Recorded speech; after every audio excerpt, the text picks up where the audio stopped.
Welcome back to the Bass Hive HiveCast. Today we're in a bit of an alternative location. Shout out to cameraman Charlie for letting us use his shed.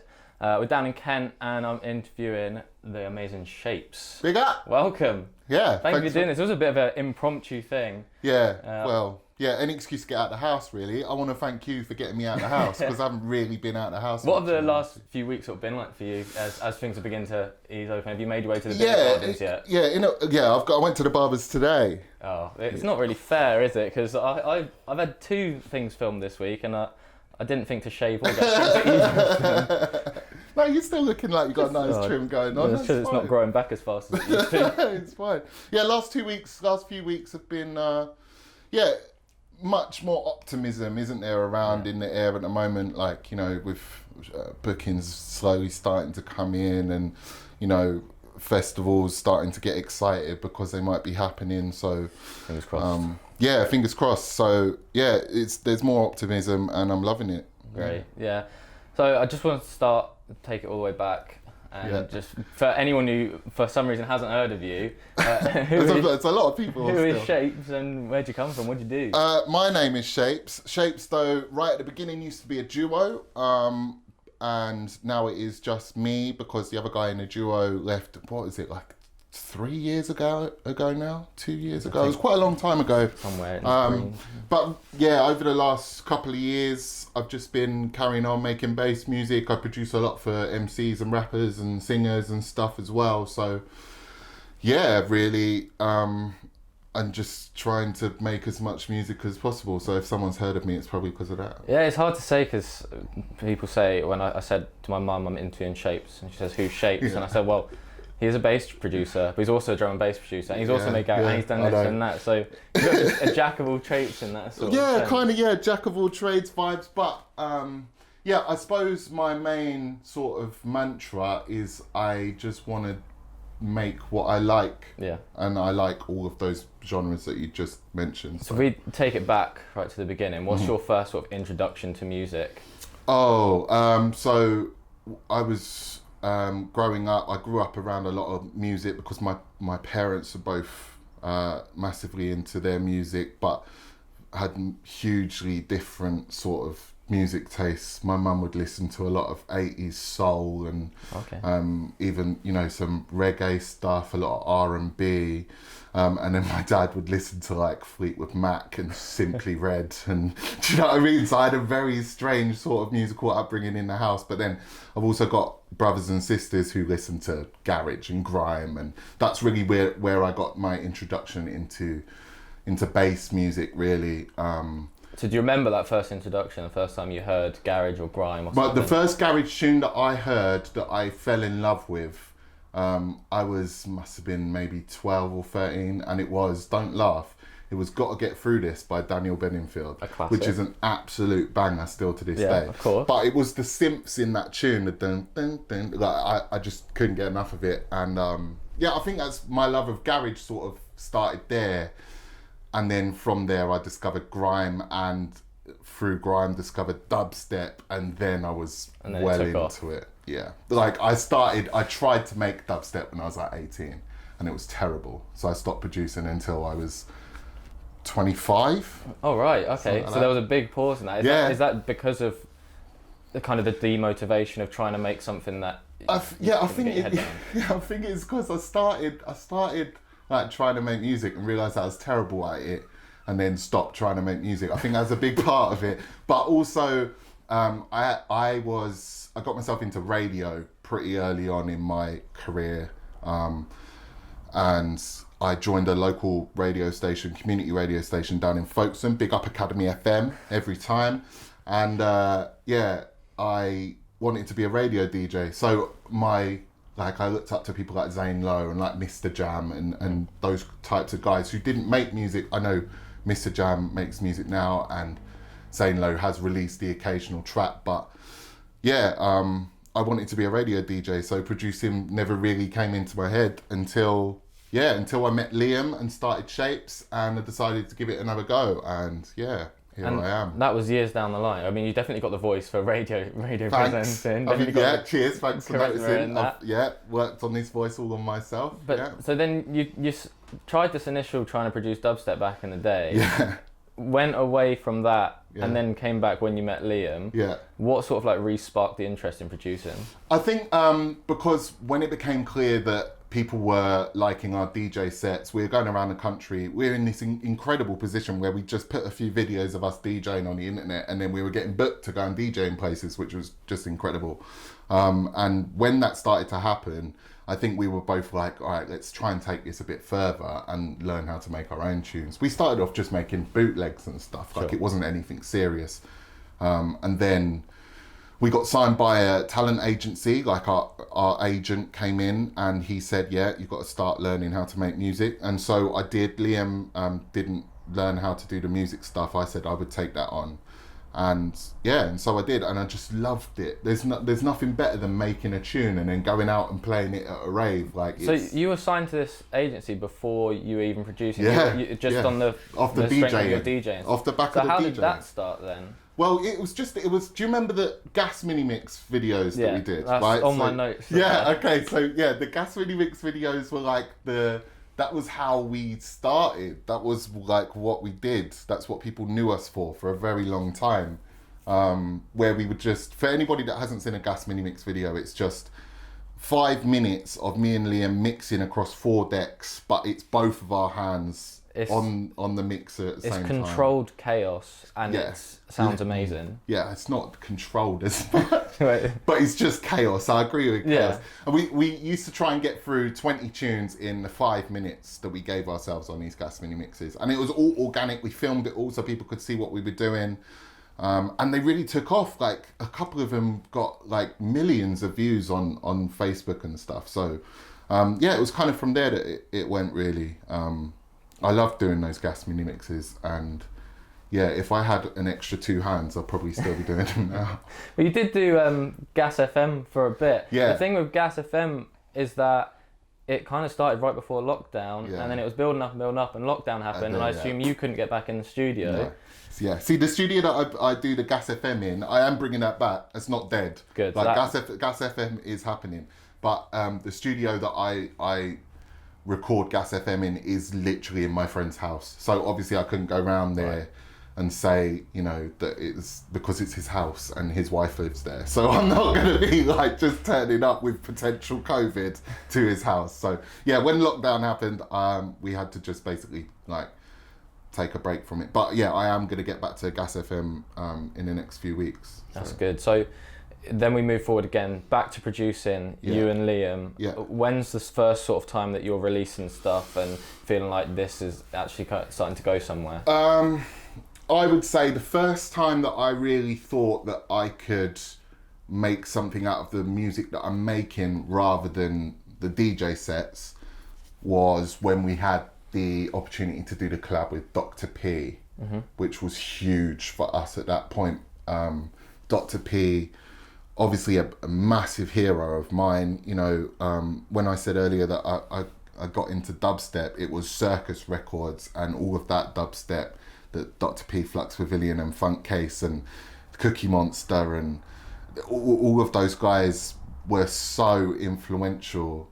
And yeah, when we had the opportunity to do Cold Individual with dubbleT and I went up to P Studio, that was when I remember sitting there just thinking, oh my days, like I'm in the studio with dubbleT, like this is really happening. And we like built this tune and it was like in parts, half finished, and I had it on repeat on the 4-hour drive home the whole way because I was just so excited. And yeah, I would say that tune represented quite a big like turnaround in terms of I became after that very music and production focused. And were you learning all of that from scratch? Was that? Yeah, I'm completely self-taught. I haven't got any sort of education. I didn't go to college or university or whatever. I just downloaded Logic and started there. So and just picked it up through. Yeah, well, yeah, I suppose so. It takes a lot, and a lot of times watching weird American dudes on YouTube going, "Hi guys, welcome to. This is how I'm going to show you how to compress a snare." Like, it's just countless hours of watching those tutorial videos, and yeah, I suppose a lot of people think, a lot of people are put off by getting into music production because they assume that you need some sort of educational degree or whatever. But in reality, honestly, it's just download your Logic or whatever and just get stuck in, and eventually it comes. So obviously at the time when you're producing these tracks, you said you listened to it the whole way home, like you're gassed about what you're making and that. Are you then thinking, yeah, I'm amazing at this? Like, are you still like seeing the room for improvement? You see the direction you want to go into? Yeah. Because what sort of are you dubstep? Are you bass? Like, what are you doing at that time? But then we were strictly like, it was 4x4. I mean, when I say 4x4, I mean the drum pattern was 4x4. Not like the bass line style of 4x4. No, like that's not the bass line that I've ever tried to make. But yeah, we were very much like bass house, I suppose you would call it. But we wanted to fuse like the screechy dubstep synths and the gnarly basses that you get in drum and bass, and kind of put that all within this bass line sort of style. But yeah, it's, when you said room for improvement, there's always, even now, especially now, like the more that I learn, the more that I listen to my own productions and think, no, that's not good enough. This needs to be better, and this needs to be better. So, because I heard a story that oh god, this could be bad. That you were asked or offered to be on a compilation. I believe it was a Yosh compilation. Yeah. And at the time, you said no because your production you didn't feel was at the level that could do the compilation justice. True. Yeah, that's true. And that's a really sort of bold statement to make about yourself, that you didn't feel that you were at the level that you could.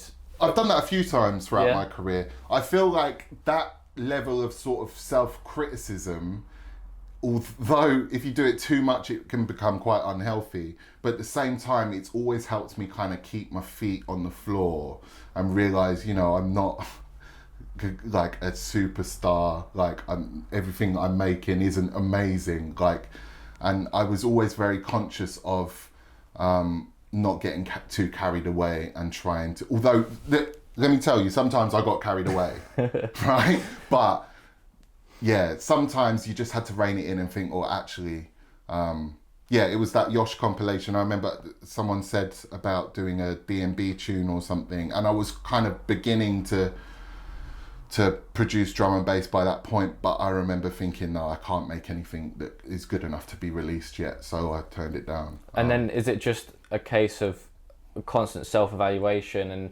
improvement until you get to the point that you then go back and you're like, now I'm ready to do that? I think, well, here's an example of that. I've just released my first drum and bass tune, which is called Hit the Ground, which come out, this come out on Circus Records. Was in the buzz chart and everything? It was in the buzz chart. I've just released that, but I have made more drum and bass, I would say, than any other genre over the years. Okay. But that's the first one that I've released because I feel like I love drum and bass so much, but it is so technical and it's so easy to make a drum and bass song sound bad. So you just have to make sure that you're confident. Has that been a natural progression to drum and bass? Yeah, I think so. But even though you've been working on it from years back, I would say it's pretty natural. It feels natural anyway. So that's good. So I want to talk about Circus Records. Yes, because am I right in saying that you said earlier, Flux Pavilion's one of sort of the guys you look up to?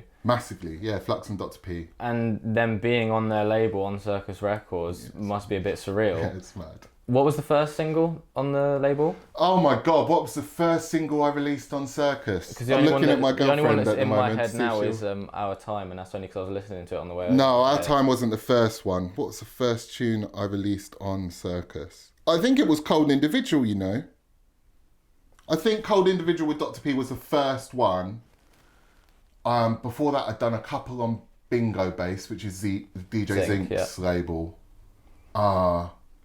Sorry, I'm just trying to rack my brain as quickly as possible. No, I think it was Cold Individual, and then after that, I did a tune called What You Want, which went out through Circus as a free download. Yeah. But yeah, I think it's Cold Individual. Now the majority of your releases, because I was talking with Charlie before, and looking back at your releases, aside from the Grottingham bit with Darksea, most of your releases have come on Circus. Yeah. Is that some sort of exclusivity, or is that just they get you, you get them? I'm a Circus Records artist, so I am signed to that record label, which is still mad for me to say out loud. But I am a Circus Records artist, so I always, whenever I want to release something, I will always give it to Circus first. Sometimes there's been occasions that I've made tunes and I thought, oh, this doesn't really fit on Circus, in which case they are amazing and they will give me the freedom to release on other labels. So it's not like it's an exclusivity deal. Sure. It's just they are part of the team now. That's and since being exclusive with them, what have they sort of done to help you develop as an artist? They've given me the most invaluable thing they've done for me, aside from, you know, all of the boring business stuff. The most invaluable thing they've given me is confidence to just make and release whatever I want to make and release. And they believe in the songs that I make, and they believe in my vision for Shapes going forward. So yeah, that's really important to have that backing from such a big label. So how often are you in communications with them, sort of touching base on what you're up to? I would say I'm like once every week at least. I'm sort of talking to someone from Circus, whether it's A&R guys or whether it's Andrew the boss or whatever. I speak to them fairly regularly. Sure. So looking now at the scene as a whole, we always like to look at like the up and coming artists and that. I just wondered, what have you sort of got your finger on the pulse as to who's up and coming? I've got to be honest with you, I haven't got my finger on the pulse as I did pre-pandemic, because it's been pretty difficult some days to like go through all of the promos when I know that there's nowhere to play all these tunes. But some up and comers that I really like. Cookie is making really, really sick like bass house stuff that I feel like would sit in Shape sets really nicely. So I always play a Cookie bit.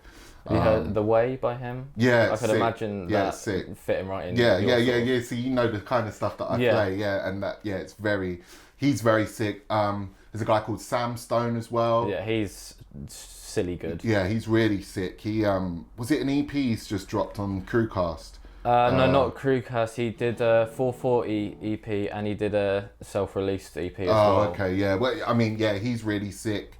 And yeah, there's loads of up and comers really, but in sort of bass house, those are the sort of two that I would pick out at the moment. And is that sort of what you're listening to, bass and? I don't listen to bass music at home, really.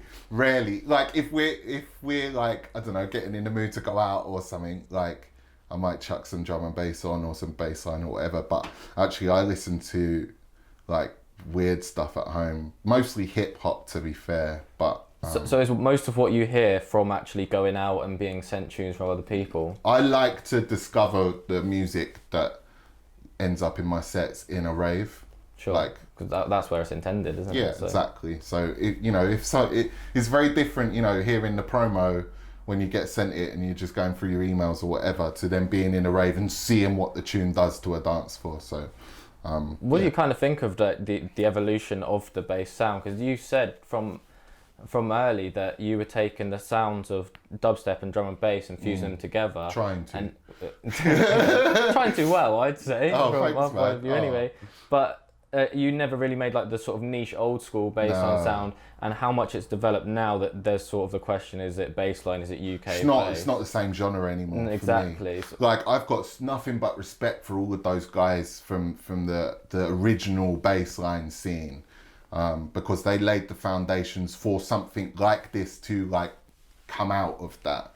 But for me, they're not the same genre. That's why I kind of like, I don't really like classing what I do as bassline, or the bassline tunes that I've made aren't really bassline. I would say they're closer to like American bass house. But still, so many tunes have gone out, you know, in the UK from UK artists that as like that sort of new bassline sound. So if people want to call it that, then call it that. And do you think the sort of development of the genre and it expanding into bassline and UK bass is a benefit for the scene? Hugely, yeah, massively. I think, I think it's it's grown to a place now where it's got to be considered, you know, a big genre in the world of UK dance music. It's getting Radio 1 plays now regularly, you know, so yeah, it's cool to be involved. And you just think it's going to get bigger and better? Yeah, well, either that or it'll evolve into something else. It's the way things tend to work, you know. If it doesn't get any like bigger, then there will be another sound that will come and take its place. So in the last year, with you sort of becoming more exclusive with Circus, everything sort of happened over this lockdown period. But in general, how has actually the last year in lockdown been for you? Tough. Can't lie to you, man. It's been tough. I always try and be honest when it comes to this type of thing, because I feel like it's important to be honest and not just brush off, you know, and be like, no, I'm fine, I've been cool. Like, some days have been really difficult, you know, when you've spent a decade in clubs like I have, either working or just being there raving, like, to suddenly have that, you know, taken away. I understand why it was taken away, and I agree that clubs should have closed, obviously, but yeah, it was difficult to deal with, especially at the beginning. Lockdown 1 was unique, and it was new, and it was different, and I kind of feel like that got us through lockdown 1. But then when it went back into lockdown 2, I really struggled for a long time. But we're getting closer, light at the end of the tunnel now. So have you got any sort of, like, obviously you said the first lockdown was better, and I think lots of people, because I mean even the weather was nicer and things like that. Yeah, have you got any actual parts of lockdown that you might miss? Having the amount of time that I've had to make music over this last year has been sick. Like, I couldn't have imagined that I would have this much like free time at home. And I'm lucky enough to be in a position where I've got a little home studio set up as well. So yeah, that element of it has been great. But I mean, I would still rather be out playing the shows. Of course, so. Yeah, and I'm sure there's been some like negative sides, well, a lot of negative sides to it as well. As with everything, man. But yeah, there's some parts of it that have been a bit of a blessing in disguise. Brucey is a great example of that. I do loads of work with Brew, and that probably wouldn't have developed into the thing that it has developed into if it wasn't for lockdowns. That's actually a nice little segue, because I wanted to talk a bit about, I don't know whether ghost production is the right term for it. No, it's not ghosted. No, I'm credited. Yeah. On like in writing credits. But you've worked with a lot of people. You've worked with Brucey, obviously, on his album. Yeah. Is it Genesis Elijah? Yeah, Genesis Elijah, Paige Eliza as well. Most recently. Yeah, and Nika D from Virus Syndicate, done a lot of his stuff. Local, done a track or two for Local as well, a rapper from Cardiff. It's not really ghost production. I really buzz off making beats for rappers to do their thing over and release as their own tune, or singers or whatever. I really buzz off of that feeling of giving someone that, you know. So I'm more than happy to kind of take a step back and be in the background and just let them do their thing. Rather than, you know, everything I release has to have my name up in lights. Like, I'm not about that. I just want to get out as much music as I can. So how do you get into that? Because I'm sure there's so many producers who might be producing bassline, but also making grime beats and drill beats on the side. Yeah. How do you transition from? But the way I got into it first, obviously with Brew, and I sent him a beat. It was that simple. Like, we met at shows a few times, and obviously, like, we knew of each other, and I just sent him a beat saying, like, do you fancy jumping on this? And it was Life, the first tune that I produced for him, and yeah, he recorded over it and then shot the video. He was in Australia at the time, shot the video, and it was wrapped in like a week. And I think he enjoyed that experience of working with me because I'm quite quick, I suppose, and and we've kind of just carried on making tunes since then. And then I want to talk about your work with Paige Eliza. Yeah. Because she's someone who fascinates me because her voice is just amazing. It's incredible. And it just carries so well across bass and garage. Yeah. What was it like working with her? Because you two seem to have a really good relationship. She's a dream. I've got nothing but good things to say about Paige Eliza, and I believe that she could, like, if she keeps working and if she keeps releasing music, she could be like her voice could be a staple of UK underground music. Like, she is that good. Obviously, the world's heard the debut single, Her, which I produced, but we've got some incredible songs in the pipeline as well. So you have been working more together? Yeah, we've been working a lot together. And is that on the front of you producing the instrumentals for her, or have you done anything as Shapes with Paige Eliza? Oh, okay. All right. So we got a couple. Okay, all right. I tell you, we got a couple of tunes, Shapes and Paige, obviously, but there's also a couple of just Paige tunes that we've been working on as well. So yeah, just work all around, really. Cool. That's really interesting. And you've built such a strong brand as Shapes that people know you as the producer as well as the producer behind these other people's tracks like Bru's album, Paige Eliza. What do you think is so important about building yourself up as a brand? It's a tricky question because I never intended to build the not brand something you've consciously thought about? No.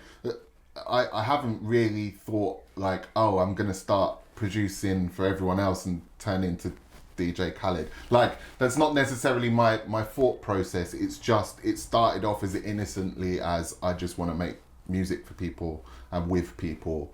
And I really enjoy making music with vocalists. So yeah, that's... So do you think it is something that people have to think about when they're coming up as branding themselves, or should they just stay true to... That's a tricky one. I would say that everybody has their own sort of separate vision of how, you know, they feel like they're going to make it, right? So I wouldn't say that building a brand is essential to that. It could certainly help, but if you're the type of person that doesn't really want to dedicate serious amounts of time, energy, money to building this brand and you just want to make music, then you can do that too. Yeah, I don't think it's as black and white as that, but I mean, thank you, because I didn't feel like I was building a brand, but that's really nice to hear. So yeah, I think like the image, I always think when I think of you, I think of that picture of you standing up with your hands this. It's on the studio wall, that picture. Yeah. That's a picture, right? So just sort of imagery like that sort of perceives the idea. That's just because I got a sick photographer. Big up Max Ledger every time. He is mad, and I didn't. It's not like I said to him before the gig, at this time of the show, I'm going to put my hand up and everyone's going to do it and I need you to be behind me taking a photo. Was that a spontaneous thing? It was spontaneous. It just happened. Amazing. I swear it just happened. That was like the best hour of my life at Boardmasters. It was incredible. And that moment just happened. It was in the build up to... We were playing Everybody's Free, the 4 version of Everybody's Free, and we did a version, me and Liam, where it switched up into a drum and bass thing. Nice. And this was in the big Everybody's Free, everyone's hands went up, and I saw everyone's hands up, and I was like, I could get them to do the triangle here. So I did the triangle, and they all did the triangle. So amazing. And then that picture's forever. Like, I'm going to show my grandchildren that photo. It's incredible. It's an amazing picture, right? It's really good. Max Ledger. Max, visuals by Max on Instagram. There we go. That's the plug. That's the plug. And you've mentioned a bit about Liam. We've spoken a bit about Liam already. Yeah. Obviously, Shapes started as the duo. Yeah. When did 2 become 1, and how did that sort of progression happen? It happened April 2018. Am I right? I'm just looking at my girlfriend off camera. No, not sure. About then, maybe 2019, April 2019. And it happened because Liam got really unwell. We were playing a lot of shows at that point. We were over in Europe, actually, at Snowbox Festival. And he just wasn't very well. So we had to make the decision, you know, for Liam's health to split. At first it was a temporary thing. We weren't sure whether Liam needed time off or whether he needed to do something else. But, you know, as it happened, Liam decided that he's happy being a promoter and booking DJs and doing the occasional DJ set himself rather than touring. Liam loves throwing parties, he loves promoting, he loves booking DJs, he loves putting people under a roof to dance, and it's what he's really, really good at. Not that he wasn't a sick DJ as well, because he is a sick DJ as well, but he is happier now, and that's the main thing. He's healthier now, and I Do you still keep in contact with him? all the time? Yeah, we speak fairly regularly. So yeah, he's cool now. And that must have been a really strange transition. Very weird. Because I assume when you're touring with someone, you sort of rely on each other to a certain extent. Yeah. I'm lucky in that I have a close circle of friends, so it's rare that I go to shows on my own. Even my photographer, I'm very close friends with, and he comes with me to the majority of my shows. So I'm lucky in that I don't have to spend 6 hours on the motorway at night on my own these days. But he's the main thing is Liam's doing better now, and that's what's important at the end of the day. Good. So. Was there any sort of conflict as to whether you'd keep going as Shapes or if you transition? I did think about it, about starting again with a different alias, or because obviously I had the worry people are still going to accept me for as Shapes when they know Shapes as two people. And the first few gigs were pretty strange, but after that I feel like I kind of hit my stride with it, and it felt right, so I kept it going, and I'm very glad that I did, because I feel now Shapes is in a pretty strong position. Yeah, I really like that, and I like that you're still keeping in contact, and it's no bad blood or anything like that. No, nothing like that. Nothing. There was rumours. I did see someone tweeted me at one point asking if there had been an argument because they'd heard something, but there was none of that. So it's cool. Was it any time after Liam left that you started DJing with no shoes on? No, that was before. That's before. Do you want to tell that story? That's something I've asked you about before. Oh man. So I got this thing where if I'm DJing, I have to have my shoes off.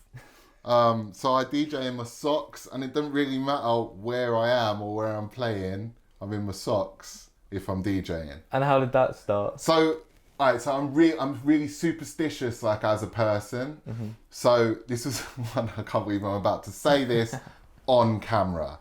I was at a gig. This was my first ever club booking, and my first time on CDJs. I was 20 years old. It was in Ashford, which is a town in Kent, just up the road from where we are now, at a club. It was a Liquid nightclub, right?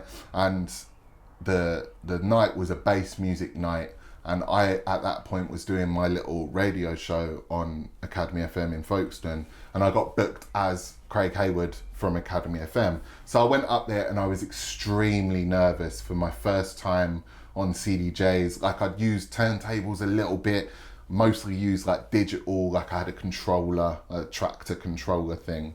And yeah, I was pretty nervous. Got there, and it all went wrong. Like, I hit the wrong cue button like 3 minutes into the set. The dance floor fell to silence. And then the booth monitors. See, now that I look back at it, I think I knocked the booth monitor volume on the mixer, right? And then at that moment, I thought, oh no, the booth monitors are cut out. And I couldn't hear anything. Like, all I could hear was like the reverbed noise coming back from the dance floor. So I don't know why I did it, but I took my shoes off so I could feel the kicks through the floor, and it made no difference whatsoever to whether I could hear or feel the music. Be a breakthrough that, no, and then you could feel everything. But the set improved drastically from that point, and so from then I literally just take my shoes off because I'm convinced it's going to make me be a better DJ. Is that just shows, or are you doing it when you're doing your radio sets? I do it in Gas FM too. That's amazing. Whenever I'm touching a set of decks, I've got no shoes on. I don't know why. Everyone thinks it's really weird. Like, the thing is, I could understand the logic behind it if when you took your shoes off, you're like, and then I could feel the No, but drums. I couldn't. It was right. It didn't work. It was a rubbish idea. But I'm still still superstitious enough to, yeah. Yeah. if it works, it works. So the amount of times I've been at like the worst one is at Snowbox, right? We're up a mountain, 11 o'clock at night. It's like -11 or something ridiculous, and I've got my shoes off on the stage. Like, what? I'm weird, but it works. Yeah, as long as it works, I can't fault it. We've sort of come through the main content we want to go through. I sort of have some generic questions I like to ask everyone Cool, at the end. hit me, yeah. And I've also got 5 quick fire questions. Okay. Oh God. In summer, UKG or Liquid? Oh, that's so hard. Liquid. I love them both, but drum and bass just hits different in the sunshine, doesn't it? Yeah. So does garage, but drum and bass. I'd have said garage, but and if you said garage, I'd have said Liquid. Yeah. So. MC or vocalist? Vocalist. Oh, not even hesitation there. I love a proper vocal. I love an MC, but I feel like a vocalist they might be an MC as well as singer, songwriter, blah blah. And is it like those big like sing along ones that you like? Yeah, it's a vocalist. Proper. Do you know what I mean? Next one, grime or drill? Grime. All day, it's not close. And that was one of the first genres that got Yeah. Drill, I like drill, and I take quite a few influences from drill in my productions for MCs now. But no, grime, I grew up on it. So a couple names. What for? Favourite grime? Yeah. Oh. Or ones that got you into it. Well, I JME was huge for me back when I was a teenager, and sort of introduced me to Boy Better Know and all of that lot. But I'm trying to think, going a bit deeper. I kind of listen to the more hip-hoppy side of grime, so I listen to like dubbleT and Foreign Beggars and those guys. But grime-wise, it was always the producers that I used to sort of follow. So Da Vinci, who did Kano's P's and Q's, amongst other legendary bangers, and obviously Wiley and Dizzy Rascal, who were producer MCs. No one had ever seen that before. So yeah, those guys for me were the top. Next one, drink or smoke? Smoke. Yeah? Yeah. I was actually, I'm jumping forward now, but I asked Shosh this because it's only something I've really heard of. But what do you get in your rider? I have a bottle of Jack Daniels, and crisps and nuts, and some Coca-Cola. Nice. Yeah. And then finally, club or festival? Festival. I love them both, but it's just nothing beats a festival, bruv. Yeah. Does it? Nothing beats a festival. What's been your best festival? As an experience, like the whole festival, Boardmasters in 2018, I've already mentioned, was incredible, and that is still like one of the best weekends of my life. It was incredible. We took loads of people down. We had the best time. But as like a set that I've played, it's got to be NAS 2019, and they were just crazy. Or Sundown 2019. Both of those crowds were just mad. So is it the crowd that makes it then? Crowd makes it. Yeah. Have you ever had like a set that you've played that you feel should have had a better crowd reaction? It's not really up for me to decide that. If the crowd aren't feeling what I'm doing, then like that's up to them. Yeah. It's everyone's prerogative to not like the DJ that's playing.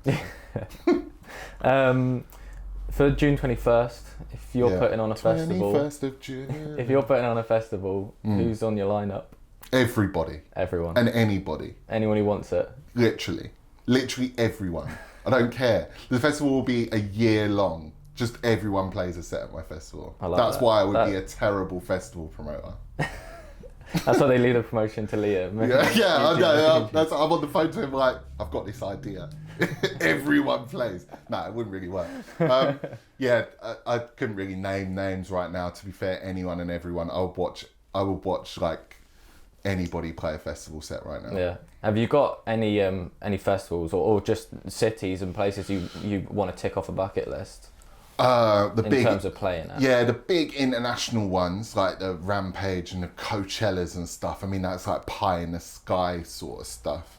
In the UK, any of them, I will happily play. What about cities? Liverpool, I've always wanted to play in Liverpool, never played in Liverpool. And Manchester as well, never played in Manchester. So 2 big cities that I've never played in, that I've heard good things about, that I would love to visit when things open up again. So speaking positivity, hopefully 21st of June will be the one. Yeah. Before I ask the final 2 questions, I wondered if you'd put us together, just off the top of your head, a little maybe 5-song summer playlist, shaped summer selections. Put you on the spot with that one. Yeah. Sammy Virgie and Page's Spice Up Your Life is an incredible summer banger. Let's keep it garage for one more and say Artful Dodgers Think About Me for a classic. As a classic. And that's written in a weird time signature as well, which is slightly music geeky stuff, but it's really cool. If you're interested in that sort of thing, have a listen to that. Drum and bass, High Contrast Racing Green is the ultimate summer drum and bass song for me. That vocal sample is incredible. What am I on, 3? 3, yeah. Alright, the other 2 are going to be Brucey Mission, which was produced by me, and Page Eliza Her, because that was produced by me. Shameless, but I love it. I ran out of tunes in my head. That's why. Put me on the spot. So you just go through your own back catalogue and see what feels summery. Yeah. So I always ask the same 2 things to finish. Okay. I just want to thank you for coming on, doing this sort of short notice. I've really enjoyed this chat. What advice would you give to your 16-year-old self? Stop playing around and start producing music. Like, you are good enough. Like, all you need to do is practice. And yeah, I honestly wish I'd have carried on with it when I was a kid and not like decided I wanted to be something else because I didn't think I was any good at it. Like, that would be my main advice to 16-year-old me. Sure. And then the next one is looking forward. And where do you want to be in 5 years' time? On holiday. I'll take that answer. Yeah, that's it. That's my answer. I'm not expecting any long answer out of me there. That's fine. it. I mean, if any of us could be on holiday in 5 years' time, yeah, I want to be on holiday in 5 years' time. That's my only goal. Well, hopefully you'll get there. Yeah, Fingers crossed. Thanks again for coming on. Yeah, we'll thank put you, man. all of Shapes' stuff down below. Check out the other HiveCast episodes. And yeah, peace. That's a wrap. Boom. I enjoyed that. Yeah, me too, man.